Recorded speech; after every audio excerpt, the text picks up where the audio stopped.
Greetings, Earth enthusiasts. If you ever wondered about the incredible perspectives our planet has to offer from high above, you're in the right place. I am Dr. Clive Coetzee, and I'm thrilled to be your guide on this captivating journey into the world of remote sensing. Welcome. And please remember to like, subscribe to, and share this video. Thank you.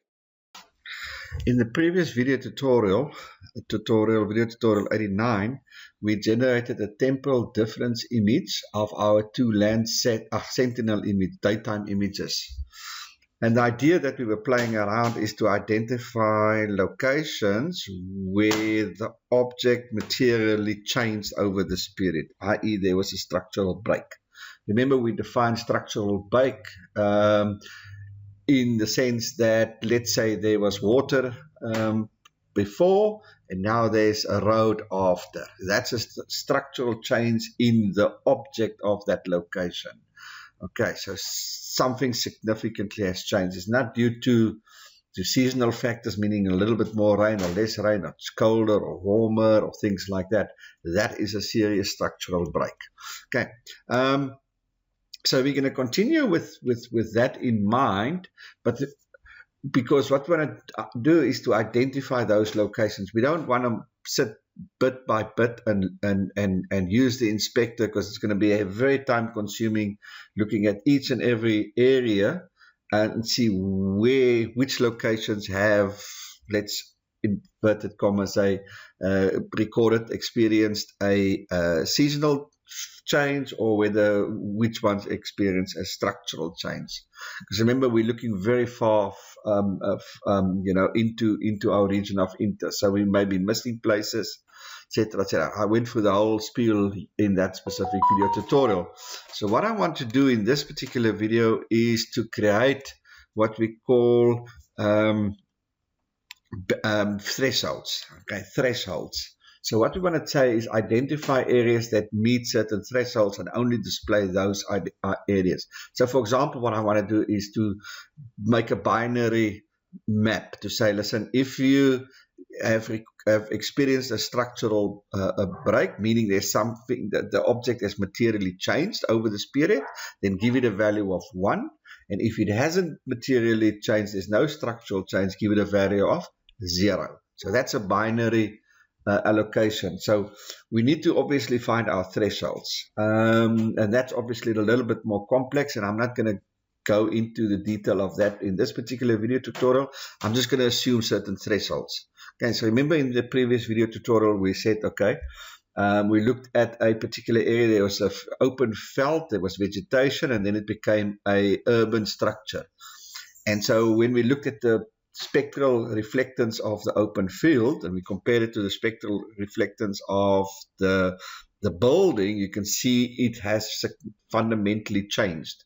And therefore, if you look at the temporal difference image, you'll see that most of them recorded a change of over 100 in the 3 visible bands, meaning red, green, and blue. So I'm going to use 100 as my threshold.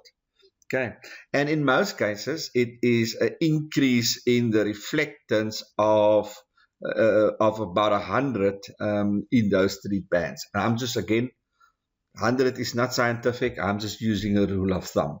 So what I'm going to say is I want to identify all those locations within my region of interest where the 3 bands, the red, green, and green band, red, green, and blue band, have experienced an increase of 100 and more in their reflectance, spectral signature, spectral reflectance. So that I equate with a structural break. So if that specific location did not experience or record an increase of more than 100, then I assume it's not a structural break and I assign a 0 to it. If that specific location experienced an increase of more than 100 in that in its spectral reflectance, then I assume it is a structural break. So that's basically the binary choice. It is either it didn't experience a structural break, i.e. I allocate a value of 0, and that is threshold of 100 and less. So positive 100 and then indicate that that's a structural break. Okay, so that's, and therefore it will be assigned a value of 1. Okay, so what we're going to generate at the end of the day is a map that looks something like that. Okay, so in this case, black is locations that meets the criteria of a 0, meaning no structural break, meaning the spectral signature didn't increase by more than 100 over that period of time. It's spectral reflectance. So those are areas that I've recorded, let's say, spectral reflectance of less 20 in band 2, 10 in band 1, 3 in band 4, for example. That's below the threshold of 100, and therefore the object is fundamentally still the same. There's a little bit different in the object, but could be because of, so let's say, for example, that could be a dam that was 90% full in the beginning. Now it's only 60% full. Or it was a dam, it's 100% full, and now it's only 20% full. Fundamentally, it's still a dam. It's not that the dam has become a road or a shopping mall or something to that effect.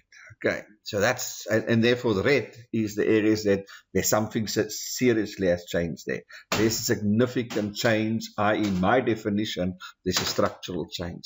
And therefore this gives you quite a nice view from, again, quite far away of locations that in our definition meet the structural change criteria, and therefore those are areas that we have to go and look a little bit and zoom into. Okay, so that saves you a lot of work. Now you can change the criteria. That's as you wish. If you think that 100 is not a good criteria, it should be 200, then you change it to 200. If you say it's this, it should be this and that, that's up to you. I just use the 100.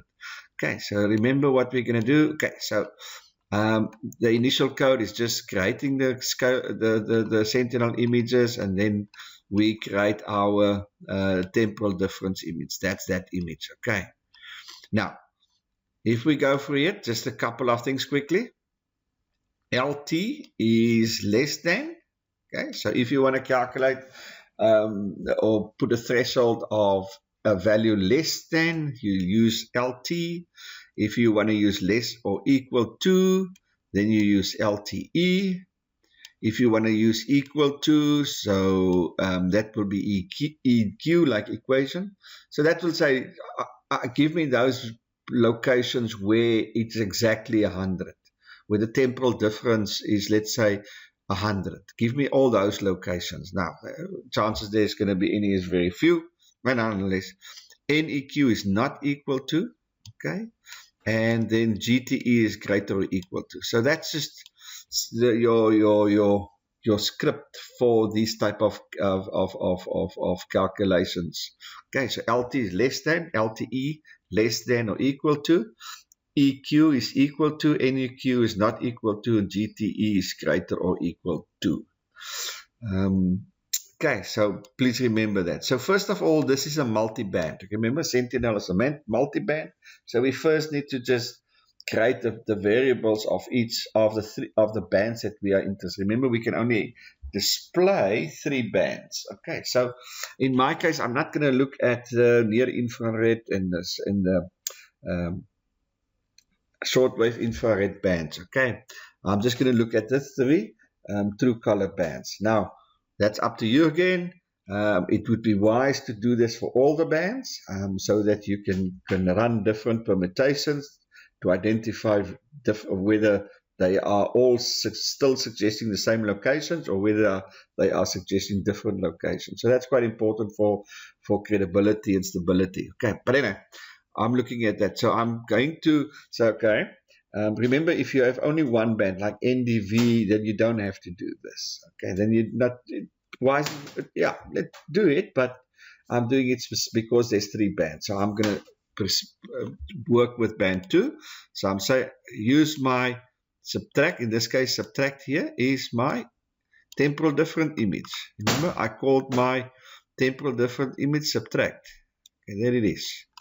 Okay, so I'm going to subtract. The subtract image is my temporal difference image, is my 2024 minus my 2028 image. Okay, so that's called subtract. So what I'm going here is to say, okay, identify band 2 in my subtract image and call it band 2. Okay, identify band 3 in my subtract image and call it band 3, and etc. etc. You'll just go on with it. If you want to do near infrared, you just copy and paste this and say, for example, variable, and I'm just going to say band near infrared. And now you just need to get the understanding what is near infrared. Let's say it's band 6. I don't know. We can go into Google Earth, go to database, go to Sentinel, and tier 2, Sentinel 2. We're going to go surface reflectance, and near infrared is band 8. Okay, so we'll go there and say band 8. And so I define each of my bands. Okay, I define each of my bands. Remember, I'm using my temporal difference image, because remember, that's where we look at the change. Okay, I'm interested in change. Okay.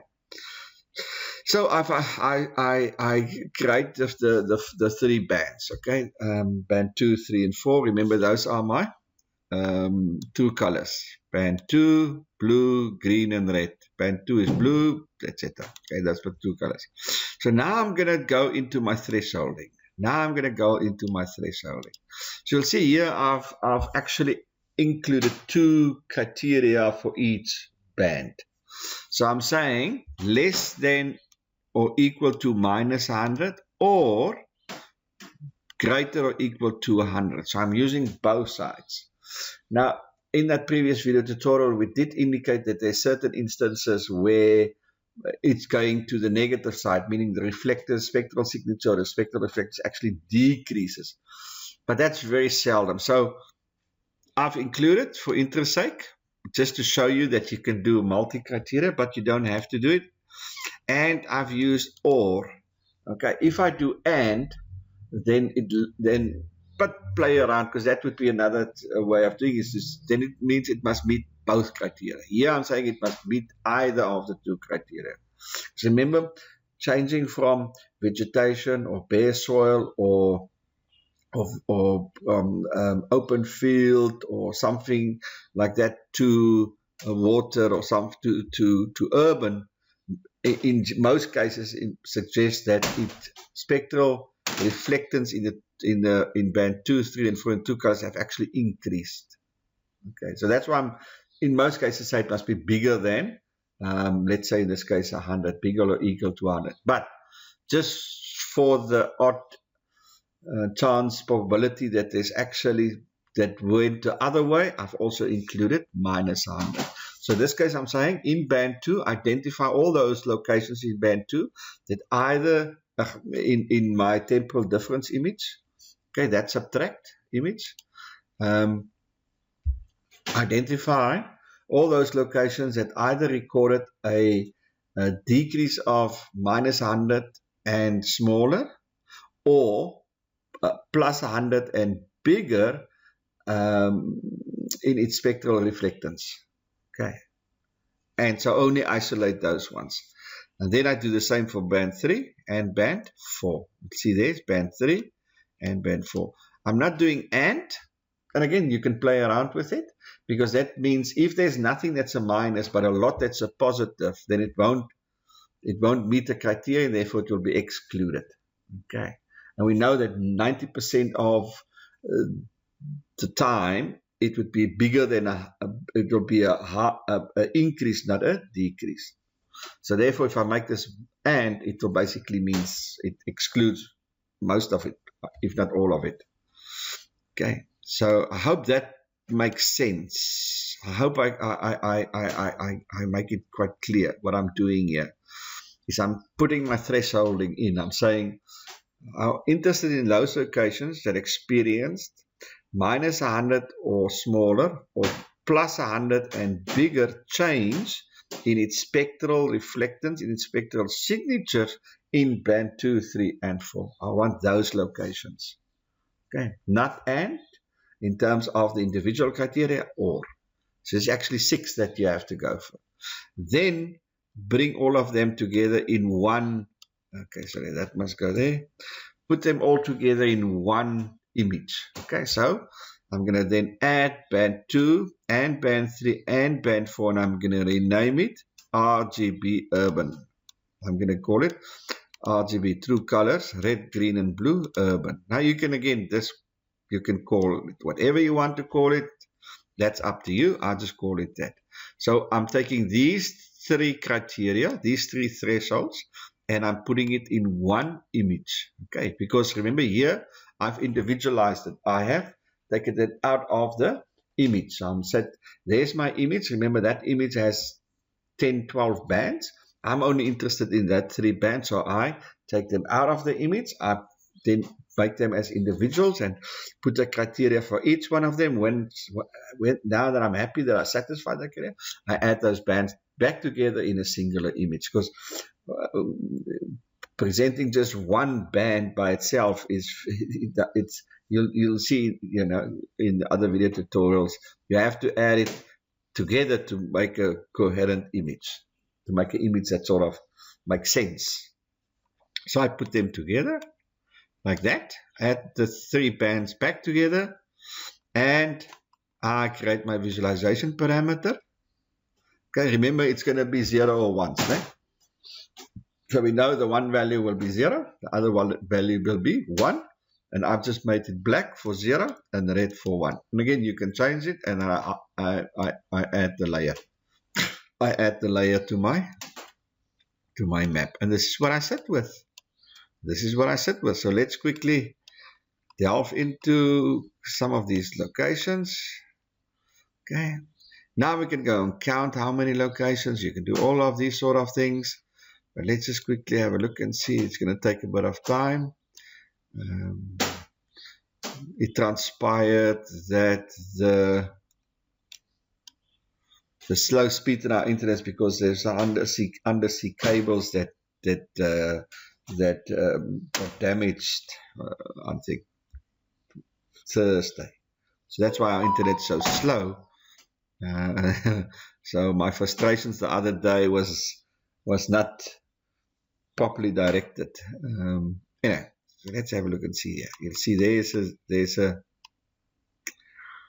you see it's still unfortunately slow. They haven't fixed the cables, underwater cables, but you see that's quite a big change there. You see there's some locations there, objects that have fundamentally changed. You can see it's in that informal settlement. It's in that settlement. Okay, there's something big that has changed there. Let's quickly use the inspector. If I click on that red area, let's have a look and see. That was its. Make it smaller. That what is. You see, it's still. That's not a structural change. Although the bands, you can see the bands have all changed. That's band 2 meets the criteria, increased by more than 100. Band 2, it meets the criteria, band 3, and therefore it will have a value of 1, because it meets that criteria that I've specified. But in general, this is not a structural change. This is a seasonal change. You can see that the spectral signature in the structure of it is still basically the same. Let's have a look here and see what's happening here. Let's click on that one there. Let's look and see what happens there. Okay, this one